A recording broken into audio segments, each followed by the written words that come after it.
When reading the Quran, it is rather curious that people think it is from a supernatural, omniscient entity.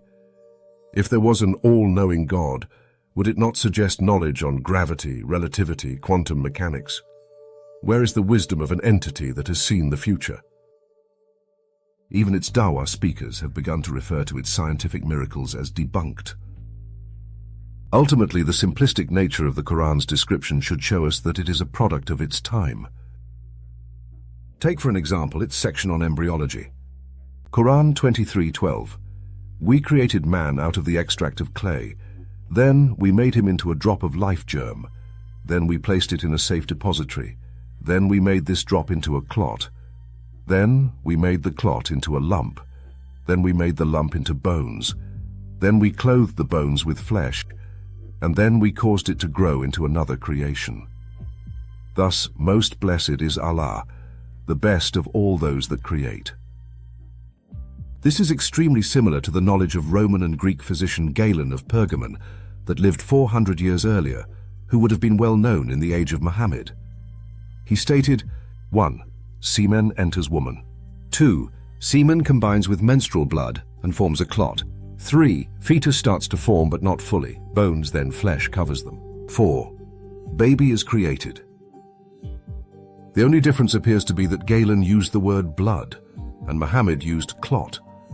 And among the litany of mistakes, we now know that the bones and flesh form together, not at different stages.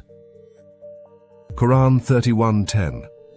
He created the heavens without pillars, as you can see, and placed firm mountains upon the earth so it does not shake with you, and scattered throughout it all types of creatures. And we send down rain from the sky, causing every type of fine plant to grow on earth. Why is Allah using metaphorical imagery that matches the intellectual knowledge of the time? Here is Abdullah Sameer, now referred to as the friendly ex-Muslim.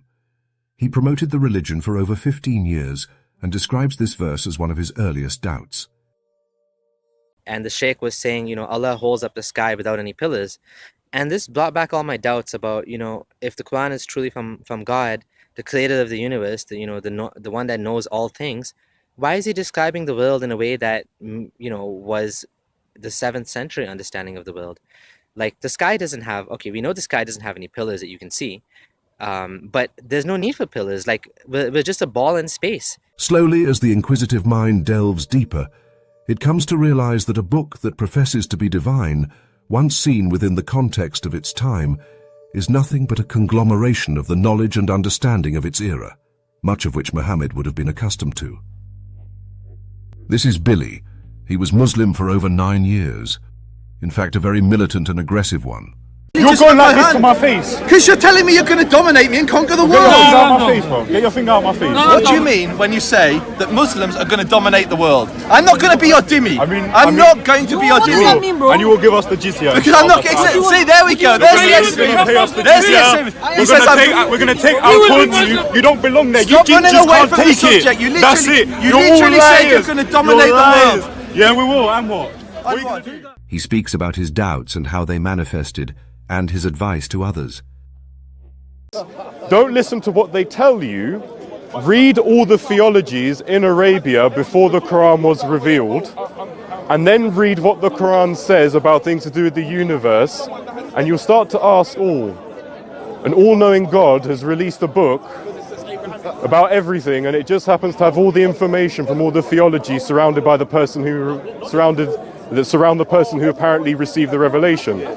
It's very strange that it's like, didn't he know anything else? The knowledge of the historical context and his wider reading grounded him in the reality of what could be known by a person like Muhammad and what we know of his life story.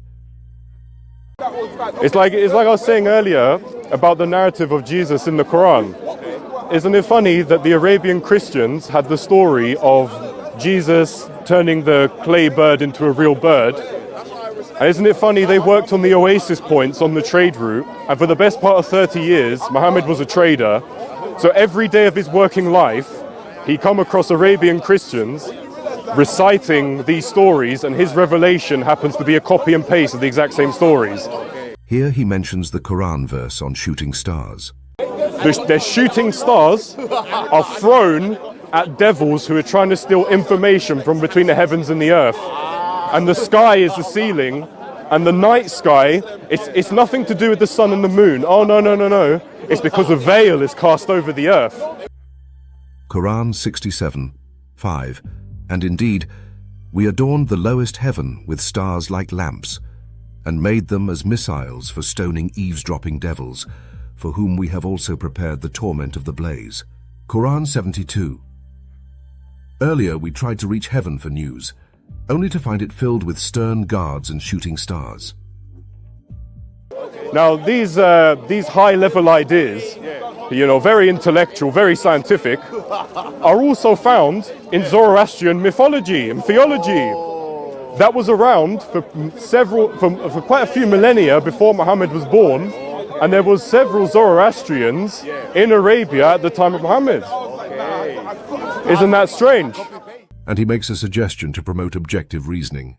So what I'm saying is, learn about all the theologies in the region at the time, learn the geopolitics of what empires surrounded Arabia, learn what was going on, read what they believed, the stories, the ideas about the earth, the universe, the seven heavens, heaven and the earth.